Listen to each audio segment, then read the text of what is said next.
Good evening, classmates. I'm Jimon Escabarte, the reporter of Group 6. The topic is citizenship. Citizenship, the legal status of being a member of a country, which grants an individual certain rights and requires them to fulfill certain responsibilities such as obeying laws and paying taxes. It is a relationship between an individual and a state, and we have the right to choose and vote. Citizen, a person who belongs to a particular country, state, or commonwealth by birth or naturalization and has legally recognized rights, and we have right to seek protection. Citizenship and citizen distinguish from nationality and national.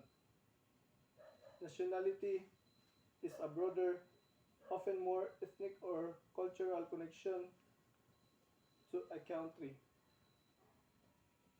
National, you can be a national of a country without being its citizen. Example, bisag dili ka dira gipanganak in that country, pwede gyapon ka mahimong citizen ana country. And that's all. Good day, everyone. Good day, ma'am. I am the second reporter of Group 5, Chapter 6. I am Celine Kahulugan. General ways of acquiring citizenship. Number 1, involuntary method. So, sa pamamagitan ng kapanganakan dahil sa relasyon sa dugo or ang sa lugar. Number 2, voluntary method. Sa pamamagitan ng naturalisasyon maliban sa kaso ng sama-samang naturalisasyon ng mga naninirahan sa isang teritoryo na nagaganap kapag ito ay ipinasa ng isang estado sa isang pabilang resulta ng isang pananakop. What are the modes in acquiring Philippine citizenship? Filipino by birth. Natural-born Filipino. Letter A. Jus soli, right of soli, na siyang legal na prinsipyo na ang nasyonalidad ng isang tao sa kapanganakan ay tinutukoy ng lugar ng kapanganakan, halimbawa, ang teritoryo ng isang particular na estado. Letter B. Jus sanguinis, right of blood, na siyang legal na prinsipyo na nasa sa pagsilang ang isang individual ay nakakakuha ng nasyonalidad ng kanyang likas na magulang. Ang Pilipinas ay sumusunod sa prinsipyong ito. Number 2. Filipino by birth naturalization, naturalized citizen, na siyang hudisyal na akto ng pag-ampon ng dayuhan at pagsuot sa kanya ng mga rebelyon ng isang katutubong ipinanganak sa mamamayan. Ito ay nagpapahiwatig ng pagtalikod sa isang dating nasyonalidad at ang katotohanan ng pagpasok sa isang katulad na kaugnayan patungo sa isang bagong katawan. Classifications of Philippine citizen. Number 1. Yung mga mamamayan ng Pilipinas sa panahon ng pinagtibay ang konstitusyong ito. Number 2. Yung mga ama o ina ay mamamayan ng Pilipinas. Number 3, yung mga ipinanganak bago ang January 17, 1973 ng mga ina na Pilipino na naghalal ng pagkamamamayan ng Pilipinas sa pag-abot sa edad ng majority.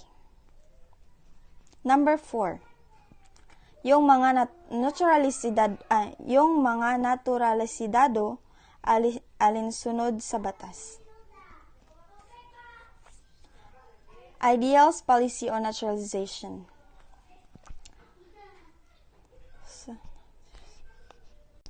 Ideal policy on naturalization. So, ideal policy have two types, which is citizenship by naturalized and naturalization. So, since citizenship by naturalized is Ang patakaran sa naturalisasyon ay dapat na ginagabayan ng ating sariling pambansang interes. Marahil ang ideal ay ang tanging mga taong nagmamahal sa bayan, na isinama ang kanilang mga sarili sa pagkamamamayan at maaaring mag-ambag sa pag-unlad ng bansa ang dapat bigyan ng pagmamamayan sa pamamagitan ng naturalisasyon. Naturalization. Ang naturalisasyon ay ang akto ng formal na pag-ampon ng isang dayuhan sa pampulitikang katawan ng Estado at bihisan siya ng mga karapatan at pribilehiyo ng pagmamamayan. Nature of naturalization. Ang isang dayuhan ay walang natural, likas o vested na pakikipaglaban upang matanggap sa pagkamamamayan ng isang estado. Ang pagkamamamayan ay isang bagay ng biyaya, pabor o pribilehiyo na maaring ibigay sa isang soberanong pamahalaan o ipagkait sa isang dayuhan o ipagkaloob sa kanya sa ilalim ng mga kondisyon na nakita nito ng angkop ng walang suporta na anumang dahilan. So, good day everyone. I'm your Hasis Ampong and I'll discuss 3 ways of acquiring by naturalization. So, first is by judgment of the court. So, ang isa ka dayuhan na gusto maging Pilipino is dapat mag-apply siya sa naturalization sa saktong regional trial court. Then second, by direct act of Congress. So, diri ang atong Congress is nagpatupad og batas nga direct nga gahatag og pagka mamamayan sa isa ka dayuhan. Then by administrative proceeding.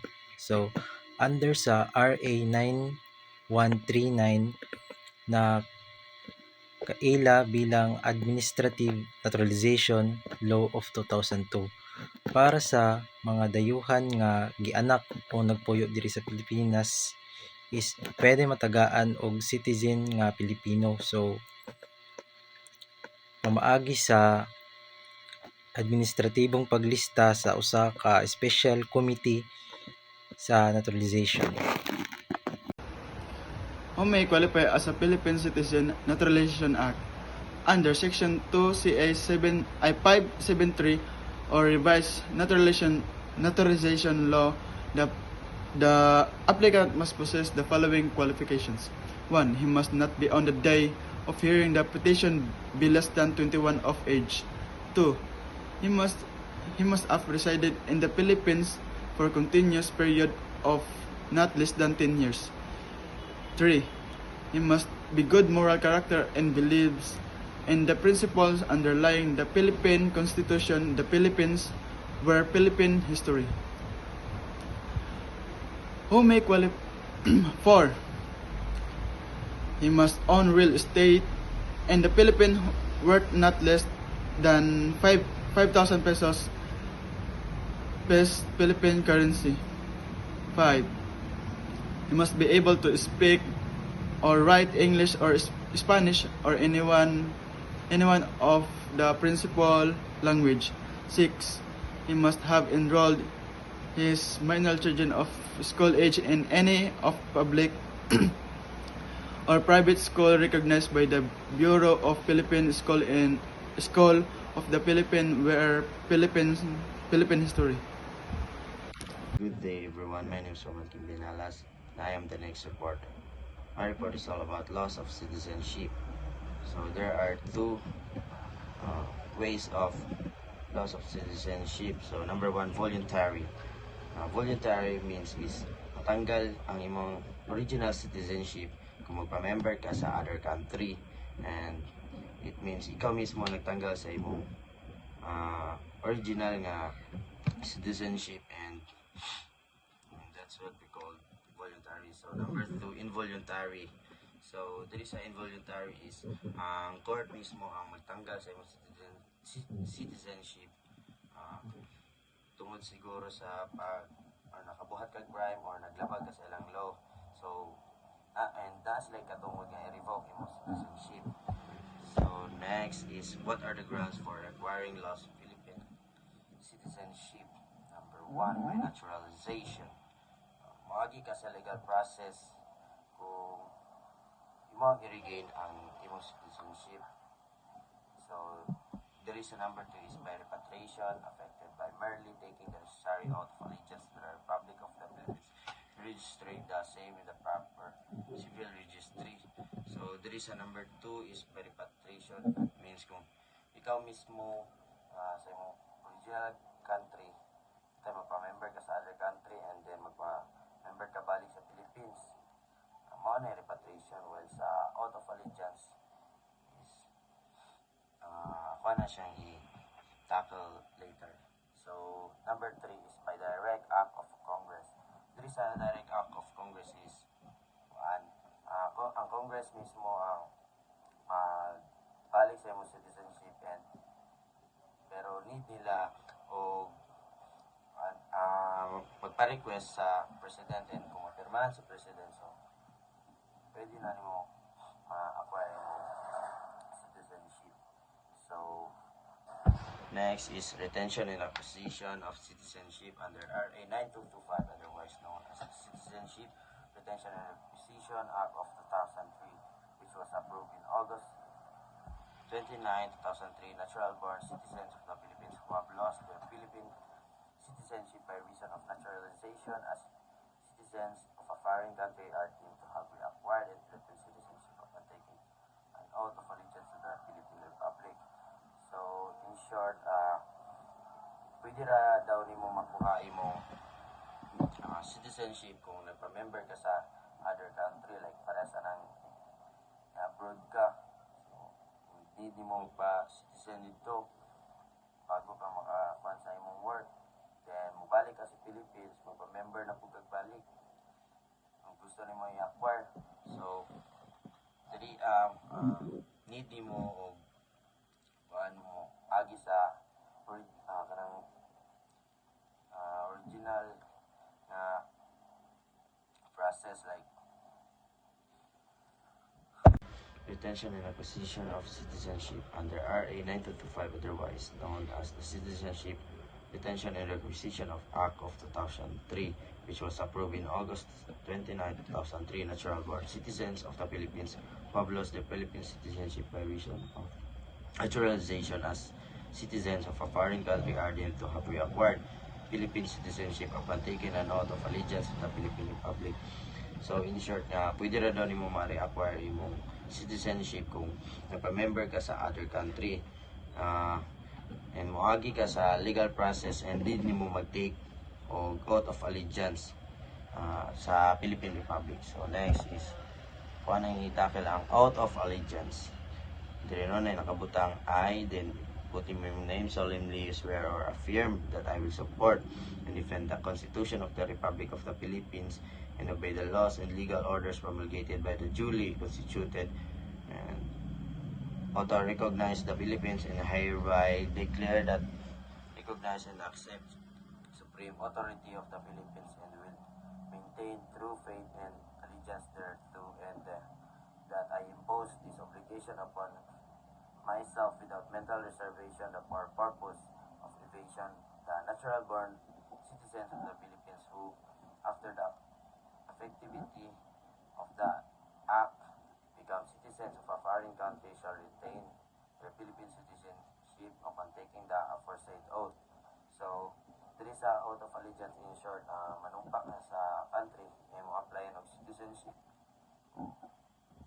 Imo habang i-reacquire or imong ibalik imong citizenship.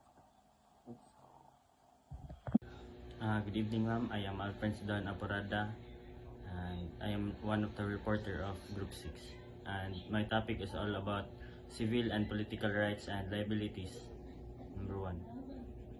Those intending to exercise their rights of suffrage must meet the requirement under Section 1, Article 4 of the Philippine Constitution, RA 9131, otherwise known as the Overseas Absentee Voting Act of 2003 and other existing laws. So, this means para sa mga tao nga gusto mo magboto based on pamanaas sila sa abroad is dapat gina-exercise nila ang rights of suffrage and dapat ma-meet nila ang requirements or qualification required by the Section 1, Article 4 of the Philippine Constitution, and this sets the basic requirement for voters, such as first is must a Filipino citizen, and second is at least 18 years old and must live in the Philippines for a certain period before the election, and except for overseas absentee voters. And ang RA 9189 is the Overseas Absentee Voting Act of 2003.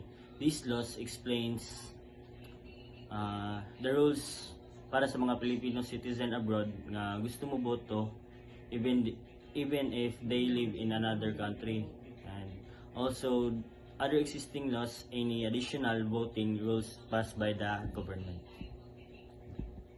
Second is those seeking elective public office in the Philippines shall meet the qualification for holding such public office as required by the Constitution and existing laws, and at the time of the filing of the certificate of candidacy, make a personal and sworn renunciation of any and all foreign citizen before any public officer authorized to administer oath. So, ang number 2 is para sa mga tao nga gustong dagan o pagka-public officer in the Philippines, must meet the qualification required by the Constitution and current laws at the time they file their certificate of candidacy. First is ang age, citizenship, residency, and etc. If they have another citizenship or like dual citizenship sila, they must personally and formally give up their foreign citizenship, and also they must do this through a sworn renunciation or a legal oath in front of an authorized public officer. Third is those appointed to any public office shall subscribe and swear to an oath of allegiance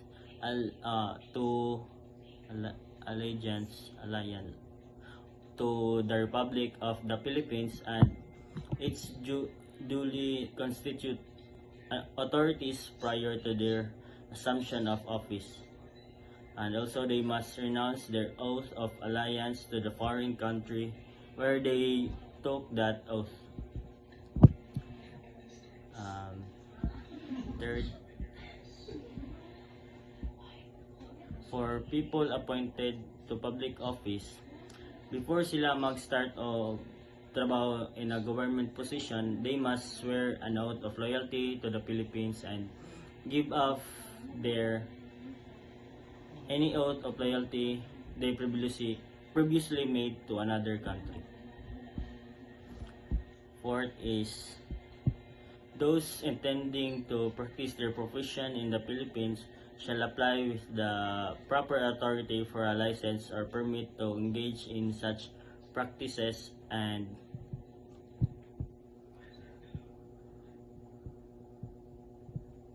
also para sa mga tao nga gusto mag-practice of professional field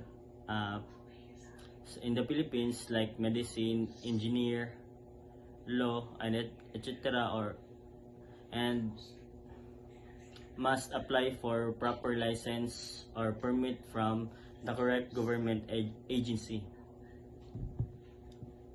Fifth or last is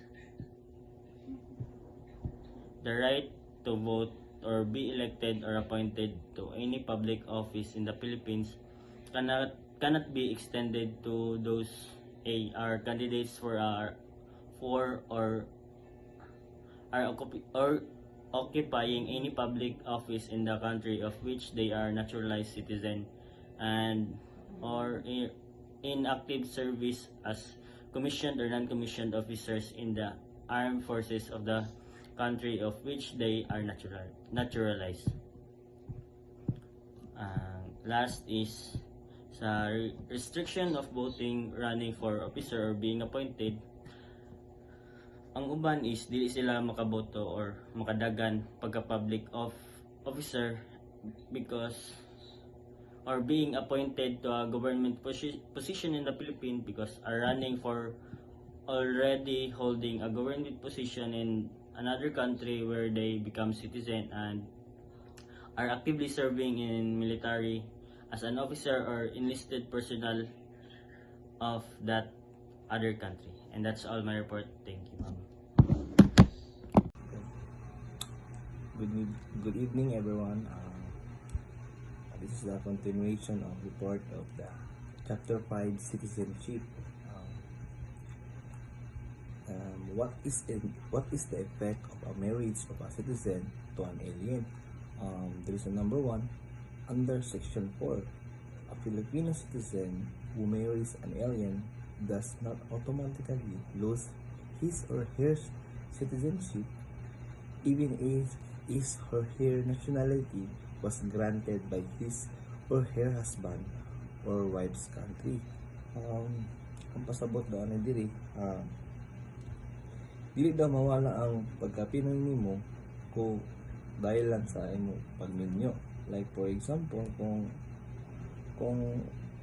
ang isa ka Pinoy may minyo og isa ka dayuhan, permanent lang yapon siya Pinoy. Bisan pag tagaan siya citizenship sa lain nasod. Like for example, si Ana, isa ka Pinoy, then nag-asawa siya, nagbana siya og Canadian. Gitagaan siya og kanang sa Canada og Canadian citizenship pero Pinoy gyapon siya. Mo na siya ang pasabot diri sa number 1. So diri sa move to sa number 2, only by their act or mission are they deemed under the law to have renounced their citizenship, such as taking an oath of allegiance to a foreign country. So, ang pasabot diri sa number 2, wala lang daw ang citizenship kung saan mo isa or i-surrender. Like kanang nakay ipermahan ba. Then, like for example, ako, nanumpa ko nga buong katapatan jud ako nga sa Canada. Then mawala na possible nga mawala ako ang citizenship bilang isang Pinoy. Then move to the sa number 3. If a Filipino woman marries an alien and acquires her husband's citizenship, she will possess two citizenship, Philippine citizenship and that on her husband. So ang pasabot diri sa number 3 ay pwede daw magkaroon ang duha ka citizenship ang babae. Diri amo na siya ginatawag diri og dual citizenship. Like for example ay kanang si Ana na nahimo siyang Canadian dahil sa kanang iyang nakabana siya og Canadian. Ngayon iyang Filipino Canadian siya. So mo na siya ang natawag og dual citizenship. So move to sa what is an allegiance.